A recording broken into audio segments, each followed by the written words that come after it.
ಸ್ನೇಹಿತರೆ, ಈ ವಿಡಿಯೋದಲ್ಲಿ ನಾನು first standard joyful mathematics part 1 lesson 2 what is long, what is round, ಯಾವುದು ಉದ್ದ ಯಾವುದು ದುಂಡು, ಈ ಪಾಠಕ್ಕೆ ಸಂಬಂಧಪಟ್ಟಂತಹ ಆಕ್ಟಿವಿಟಿಗಳಿಗೆ ಸಂಬಂಧಪಟ್ಟಂತಹ ಮತ್ತು ಇಲ್ಲಿರುವಂತಹ ಎಲ್ಲ ಪ್ರಶ್ನೆಗಳಿಗೂ ಕೂಡ ಉತ್ತರವನ್ನು ನೀಡುವಂತಹ ಪ್ರಯತ್ನವನ್ನು ಈ ವಿಡಿಯೋದಲ್ಲಿ ಮಾಡಲಾಗಿದೆ. ಆಸಕ್ತರು ಈ ವಿಡಿಯೋವನ್ನು ಬಳಸ್ಕೊಳ್ಬೋದು. ಹಾಗೆಯೇ ಈ ವಿಡಿಯೋವನ್ನು ನೋಡಿದ ನಂತರ ಲೈಕ್ ಮಾಡಿ, ಶೇರ್ ಮಾಡಿ, ಸಬ್ಸ್ಕ್ರೈಬ್ ಮಾಡಿ. ಲುಕ್ ಅರೌಂಡ್, ಸುತ್ತಲೂ ನೋಡಿ. ವಿದ್ಯಾ ಅಕ್ಕ ಎಲ್ಲ ಮಕ್ಕಳನ್ನು ವೃತ್ತಾಕಾರದಲ್ಲಿ ಕುಳಿತುಕೊಳ್ಳಲು ತಿಳಿಸಿದರು. ವೃತ್ತಾಕಾರದಲ್ಲಿ ಎಲ್ಲ ಮಕ್ಕಳನ್ನು ಕುಳಿತುಕೊಳ್ಳೋದಕ್ಕೆ ತಿಳಿಸಿ what is long, what is round, look around, look around. ಯಾವುದು ಉದ್ದ ಯಾವುದು ದುಂಡು, ಸುತ್ತಲೂ ನೋಡಿ, ಸುತ್ತಲೂ ನೋಡಿ. My pencil box is long and my ball is round, look around, look around. ನನ್ನ ಪೆನ್ಸಿಲ್ ಬಾಕ್ಸ್ ಉದ್ದವಾಗಿದೆ ಮತ್ತು ಚೆಂಡು ದುಂಡಗಿದೆ, ಸುತ್ತಲೂ ನೋಡಿ, ಸುತ್ತಲೂ ನೋಡಿ. My legs are long and my face is round, look around, look around. ನನ್ನ ಕಾಲುಗಳು ಉದ್ದವಾಗಿವೆ ಮತ್ತು ಮುಖ ದುಂಡಗಿದೆ, ಸುತ್ತಲೂ ನೋಡಿ, ಸುತ್ತಲೂ ನೋಡಿ ಅನ್ನುವಂಥ ಒಂದು ಆಕ್ಟಿವಿಟಿ ತುಂಬ ಚೆನ್ನಾಗಿದೆ. ಹಾಗೆಯೇ ಥಿಂಕ್ ಅಂಡ್ ಡೂ, ಯೋಚಿಸಿ ಮಾಡಿ ಅನ್ನುವಂಥ ಒಂದು ಆಕ್ಟಿವಿಟಿ ಇದೆ. Draw round objects in circle and long objects in rectangle. ದುಂಡನೆಯ ವಸ್ತುಗಳನ್ನು ವೃತ್ತದಲ್ಲೂ ಮತ್ತು ಉದ್ದನೆಯ ವಸ್ತುಗಳನ್ನು ಆಯತದಲ್ಲಿ ಬರೆಯಿರಿ ಅಂತ ಕೇಳಿದರೆ, ಆ ವೃತ್ತದಲ್ಲಿ ಒಂದು ಸರ್ಕಲ್, ಒಂದು ಚಕ್ರ, ಒಂದು ಬ್ಲಾಕ್ ಆಬ್ಜೆಕ್ಟನ್ನು ಬರೆಯಲಾಗಿದೆ. ಹಾಗೆಯೇ ರೆಕ್ಟ್ಯಾಂಗಲ್ನಲ್ಲಿ ಒಂದು ವಾಟರ್ ಬಾಟಲ್, ಒಂದು ಜಾಮಿಟ್ರಿಯನ್ನು ಆಲ್ರೆಡಿ ಕೊಟ್ಟಿದ್ದಾರೆ. ಒಂದು ಮರ, ಕಾಲುಗಳು, ಕೈಯನ್ನು ಅಂದರೆ ಉದ್ದನೆಯ ವಸ್ತುಗಳನ್ನು ಅಲ್ಲಿ ಬರೆಯಲಾಗಿದೆ. ನೆಕ್ಸ್ಟ್ ನೋಡೋದಾದರೆ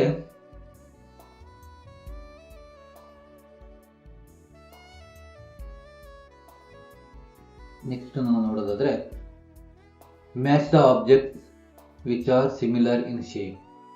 ಆಕಾರದಲ್ಲಿ ಏಕರೂಪವಾಗಿರುವ ವಸ್ತುಗಳನ್ನು ಹೋಲಿಸಿ ಅಂತ ಕೇಳಿದರೆ, ಇಲ್ಲಿ ಡ್ರಮ್ ಇದೆ, ಸೊ ಈ ಒಂದು ಸಿಲಿಂಡರ್ ಆಕಾರದಲ್ಲಿ ಅದಿರುತ್ತೆ, ಸೊ ಮ್ಯಾಚ್ ಮಾಡಿದೆ. ಬಾಲ್ ಇದೆ, ಇಲ್ಲೂ ಕೂಡ ಇದೆ. ಬಾಕ್ಸ್ ಇದೆ, ಇದನ್ನು ಮ್ಯಾಚ್ ಮಾಡಿದೆ. ಈ ಒಂದು ಆಬ್ಜೆಕ್ಟ್ ಇದೆ, ತಟ್ಟೆ ಮತ್ತು ಅದರ ಮೇಲೆ ಪೂರಿ ಇದೆ, ಸೊ ಇದನ್ನು ಇಲ್ಲಿ ಮ್ಯಾಚ್ ಮಾಡಿದೆ. ಇಲ್ಲಿ ಕ್ಯಾಪ್ ಇದೆ, ಕೋನ್ ಟೈಪು, ಸೊ ಇದಕ್ಕೆ ಮ್ಯಾಚ್ ಮಾಡಲಾಗಿದೆ. ಸೊ ಹಾಗೆಯೇ ಇಲ್ಲಿ ಚೆಂಡಿಗೆ ಸಮರೂಪವಾಗಿರುವ ಆಕೃತಿಗೆ ರೈಟ್ ಮಾರ್ಕನ್ನು ಮಾಡಿ ಅಂತ ಹೇಳಿದರೆ, ಇಲ್ಲಿ ಚೆಂಡು ಮಾತ್ರ ಆ ಒಂದು ಈ ಒಂದು ಆಬ್ಜೆಕ್ಟ್ ಇದೆಯಲ್ಲ, ಇದು ಚೆಂಡಿಗೆ ಸಮರೂಪವಾಗಿರುವಂತಹ ಒಂದು ಆಕೃತಿಯಾಗಿದೆ, ಇದಕ್ಕೆ ರೈಟ್ ಹಾಕಿದೆ. ಇನ್ಯಾವು ಕೂಡ ಅದಕ್ಕೆ ಸಮರೂಪವಾಗಿರುವಂತಹ ಆಕೃತಿಗಳು ಅಲ್ಲ. ಇಲ್ಲಿ ಒಂದು ಚಟುವಟಿಕೆ ಇದೆ. ಟೋಪಿಗೆ ಸಮರೂಪವಾಗಿರುವ ಆಕೃತಿಗೆ ಟಿಕ್ ಮಾಡಿ ಅಂತ ಇದೆ. ಈ ಟೋಪಿಯನ್ನು ಹೋಲುವಂತಹ ವಸ್ತು ಯಾವ ಕೂಡ ಹೋಲಿಕೆ ಆಗುವುದಿಲ್ಲ. ಈ ವಸ್ತು ಮಾತ್ರ, ಈ ಫೋನ್ ಆ ಟೋಪಿಗೆ ಹೋಲಿಕೆ ಆಗೋದಕ್ಕೆ ಟಿಕ್ ಮಾರ್ಕ್ ಹಾಕಿದೆ. ಲೋಟಕ್ಕೆ ಸಮರೂಪವಾಗಿರುವ ಆಕೃತಿಗೆ ಟಿಕ್ ಮಾಡಿ ಅಂತ ಹೇಳಿದರೆ, ಸೊ ಇಲ್ಲಿ ಲೋಟಕ್ಕೆ ಸಮರೂಪವಾಗಿರುವಂತಹ ಆಕೃತಿ ಈ ಯಾವ ಕೂಡ ಬರೋದಿಲ್ಲ, ಇದೊಂದು ಮಾತ್ರ ಬರುತ್ತೆ, ವಾಟರ್ ಬಾಟಲ್. ಇದಕ್ಕೆ ನಾವು ಟಿಕ್ ಮಾರ್ಕನ್ನು ಹಾಕಿದ್ದೀವಿ. ಹಾಗೆಯೇ ಬೆಂಕಿ ಪಟ್ಟಿಗೆ ಸಮರೂಪವಾಗಿರುವ ಆಕೃತಿಗೆ ಟಿಕ್ ಮಾಡಿ ಅಂತ ಹೇಳಿದರೆ, ಇಲ್ಲಿ ಈ ಒಂದು ವಸ್ತು ಮಾತ್ರ ಅದಕ್ಕೆ ಸಮರೂಪವಾಗಿರುವಂತಹ ಒಂದು ಸಿಮಿಲರ್ ಆಗಿರುವಂತಹ ಒಂದು ವಸ್ತು, ಇದಕ್ಕೆ ಟಿಕ್ ಮಾರ್ಕ್ ಹಾಕಲಾಗಿದೆ.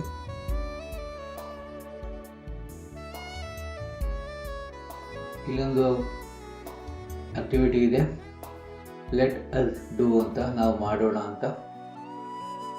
ಇದು ಸ್ಟೋರಿ ಇದೆ, ತುಂಬ ಚೆನ್ನಾಗಿದೆ.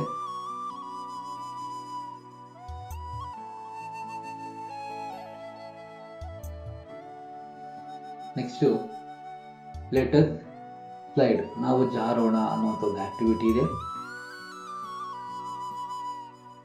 ಇಲ್ಲಿ ಮುಂದೆ ನೀಡಿರುವ ಚಿತ್ರದಲ್ಲಿ ಉರುಳುವ ವಸ್ತುಗಳಿಗೆ ಆರ್ ಎಂದು, ಜಾರುವ ವಸ್ತುಗಳಿಗೆ ಎಸ್ ಎಂದು ಬರೆಯಿರಿ ಅಂತ ಕೇಳಿದರೆ, ಇಲ್ಲಿ 6 ಹಾಕಿದೆ. ಇಲ್ಲಿ ಉರುಳುತ್ತೆ, ಈ ವಸ್ತು ಆಬ್ಜೆಕ್ಟ್ ಉರುಳುತ್ತೆ. ಈ ಬಾಕ್ಸು ಕೂಡ ಸ್ಲೈಡ್ ಅಂದರೆ ಜಾರುತ್ತೆ. ಇಲ್ಲಿ ಚೆಂಡಿದೆ, ಸೊ ಇದು ಕೂಡ ರೋಲ್ ಆಗುತ್ತೆ. ಸೊ ಇಲ್ಲಿ ಕೆಲವು ವಸ್ತುಗಳಿಗೆ ಎಸ್ ಹಾಕಿದ್ರೆ ಎಸ್ನ ಸ್ಲೈಡ್ ಅಂತ ಅಂದ್ಕೊಳ್ಬೇಕು, ಹಾಗೆ ಆರ್ ರೋಲ್ ಅಂತ ಅಂದ್ಕೋಬೇಕು. ಇಲ್ಲ ಆಲ್ರೆಡಿ ಇದನ್ನು ಫಿಲ್ ಮಾಡಲಾಗಿದೆ. Collect different object from your surroundings and see if they roll or slide. ನಿಮ್ಮ ಸುತ್ತಲಿನ ಪರಿಸರದಲ್ಲಿರುವ ವಿಭಿನ್ನ ವಸ್ತುಗಳನ್ನು ಸಂಗ್ರಹಿಸಿ ಮತ್ತು ಅವುಗಳು ಉರುಳುತ್ತವೆಯೇ ಅಥವಾ ಜಾರುತ್ತವೆಯೇ ನೋಡಿ ಅಂತ ಹೇಳಿದ್ದಾರೆ. ಎಸ್ ಇಲ್ಲಿ ಆರ್ ಅಂದರೆ ರೋಲ್, ಬಾಲ್ ಅದು ರೋಲ್ ಆಗುತ್ತೆ. ವೀಲ್, ಮಾರ್ಬಲ್, ಆರೆಂಜ್ ಇವೆಲ್ಲವೂ ಕೂಡ ಉರುಳುವಂತಹ ರೋಲ್ ಆಗುವಂತಹ ವಸ್ತುಗಳು. ಹಾಗೆಯೇ ಸ್ಲೈಡ್ ಆಗುವಂಥವುಗಳು ಬುಕ್, ಎರೇಸರ್, ಬಾಕ್ಸ್ ಇವನ್ನ ಇಲ್ಲಿ ಮೆನ್ಷನ್ ಮಾಡಲಾಗಿದೆ. ಹಾಗೆ ಇಲ್ಲಿ ಒಂದು ಸಿ ಸಂಬಂಧಪಟ್ಟಂತೆ do you see things which can do both roll and slide, if as discuss in the class ಅಂತ ಹೇಳಿದ್ದಾರೆ. ಉರುಳುವ ಮತ್ತು ಜಾರುವ ವಸ್ತುಗಳನ್ನು ನೀವು ನೋಡಿರುವಿರಾ? ಹೌದು ಎಂದಾದಲ್ಲಿ ತರಗತಿಯಲ್ಲಿ ಚರ್ಚಿಸಿ ಅಂತ ಕೊಟ್ಟಿದ್ದಾರೆ. ಎಸ್ ಹೌದು, ನಾವು ನೋಡಿರ್ತೇವೆ. ಎಕ್ಸಾಂಪಲ್ ನೋಡೋದಾದರೆ ಕಾಯಿನನ್ನು ನಿಲ್ಲಿಸ್ಬಿಟ್ಟು ಹೇಳಿದ್ರೆ ಅದು ಉರುಳುತ್ತೆ. ಹಾಗೆಯೇ ಅದನ್ನು ಮಲಗಿಸ್ಬಿಟ್ಟು ನೂಕಿದ್ರೆ ಅದು ಸ್ಲೈಡ್ ಆಗುತ್ತೆ. ಹಾಗೆಯೇ ಪೆನ್ಸಿಲ್ ಕೂಡ, ಕೇರಮ್ ಕಾಯಿನ್ ಇವೆಲ್ಲವೂ ಕೂಡ ಈ ಒಂದು ಆಕ್ಟಿವಿಟಿಗೆ ಬರ್ತವೆ. ನೆಕ್ಸ್ಟ್ ಇಲ್ಲಿ ಥಿಂಕ್ ಅಂಡ್ ಡು, ಯೋಚಿಸಿ ಮಾಡಿ ಅಂತ ಹೇಳಿದ್ದಾರೆ. ಮುಂದಿನ ವಸ್ತುಗಳು ಉರುಳುತ್ತವೆಯೇ, ಜಾರುತ್ತವೆಯೇ ಅಥವಾ ಎರಡು ಎಂಬುದನ್ನು ಕಂಡುಹಿಡಿದು ರೈಟ್ ಅಥವಾ 8 ಮಾರ್ಕ್ಸ್ ಅನ್ನು ಹಾಕಿ ಅಂತ ಹೇಳಿದ್ದಾರೆ. ಇಲ್ಲಿ ಆಬ್ಜೆಕ್ಟ್ ಇದೆ, ಚೆಂಡಿದೆ, ಸೊ ಅದು ಎರಡು ಕೂಡ ಆಗುತ್ತೆ, ರೋಲ್ ಆಗುತ್ತೆ ಮತ್ತು ಜಾರುತ್ತೆ. ಹಾಗೆಯೇ ಇಲ್ಲೊಂದು ಜಾಮಿಟ್ರಿ ಬಾಕ್ಸ್ ಕೊಟ್ಟಿದ್ದಾರೆ, ಸೊ ಅದು ಜಾರುತ್ತದು. ಬುಕ್ ಕೊಟ್ಟಿದ್ದಾರೆ, ಜಾರುತ್ತೆ.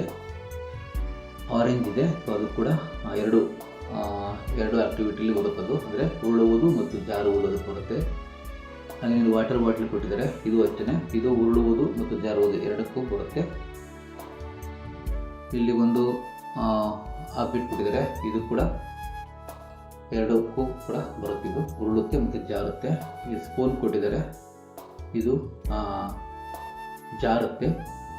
ಇಲ್ಲಿ ಕೋನ್ ಕೊಟ್ಟಿದ್ದಾರೆ, ಇದು ಜಾರುವುದು ಮತ್ತು ಉರುಳುವುದು ಎರಡು ಆಕ್ಟಿವಿಟಿಗೆ ಬರುತ್ತೆ. ಇಲ್ಲೊಂದು ಪ್ರಾಜೆಕ್ಟನ್ನು ಕೊಟ್ಟಿದ್ದಾರೆ, ಈ ಪ್ರಾಜೆಕ್ಟಿಗೆ ಸಂಬಂಧಪಟ್ಟಂತೆ ಆನ್ಸರನ್ನು ಕೂಡ ಮಾಡಲಾಗಿದೆ. ಪೆಟ್ಟಿಗೆಗಳು, ಖಾಲಿ ಆಹಾರ ಪೆಟ್ಟಿಗೆಗಳು, ಹಣ್ಣಿನ ಪೆಟ್ಟಿಗೆಗಳು ಇತ್ಯಾದಿ ರಟ್ಟಿನ ಪೆಟ್ಟಿಗೆಗಳನ್ನು ಸಂಗ್ರಹಿಸಿ ನಿಮ್ಮ ಪೋಷಕರು ಅಥವಾ ಶಿಕ್ಷಕರ ಸಹಾಯದಿಂದ ಪೆಟ್ಟಿಗೆಯ ಮುಂಭಾಗದಲ್ಲಿ ಒಂದು ಸೀಳನ್ನು ಮಾಡಿ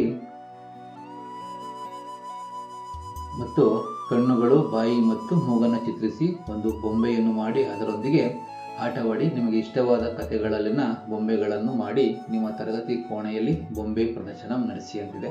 ಸೊ ಈ ಒಂದು ಆ್ಯಕ್ಟಿವಿಟಿಗೆ ಇದು ಬೊಂಬೆ ಮಾಂತ್ರಿಕರು ಅನ್ನುವಂಥದ್ದು ಆ್ಯಕ್ಟಿವಿಟಿಯನ್ನು ಮಾಡಲಾಗಿದೆ. ಶೂ ಬಾಕ್ಸು ಅದನ್ನು ಕಟ್ ಮಾಡಿ ಇಲ್ಲಿ ಅದಕ್ಕೆ ಬಾಯಿ ರೀತಿಯಾಗಿ ಮಾಡಿ ಕಣ್ಣು ಅದನ್ನೆಲ್ಲ ಬರೆದು ಸೊ ಈ ರೀತಿಯಾಗಿ ಒಂದು ಆ್ಯಕ್ಟಿವಿಟಿಯನ್ನು ಇಲ್ಲಿ ಮಾಡಲಾಗಿದೆ.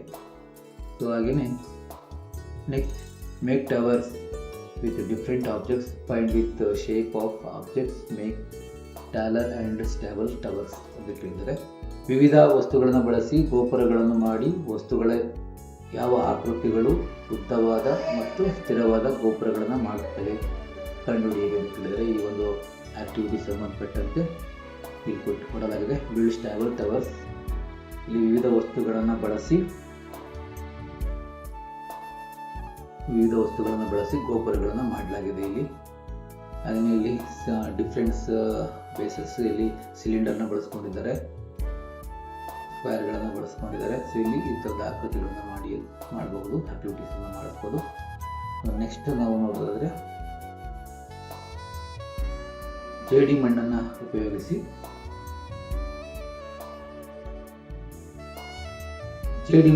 ಉಪಯೋಗಿಸಿ ವಿವಿಧ ಆಕಾರಗಳು ಮತ್ತು ವಸ್ತುಗಳನ್ನು ಸೃಜಿಸಿ ಎಂದು ಕೇಳಿದರೆ ಇದಕ್ಕೂ ಕೂಡ ಇದು ಮಾಡಲಾಗಿದೆ.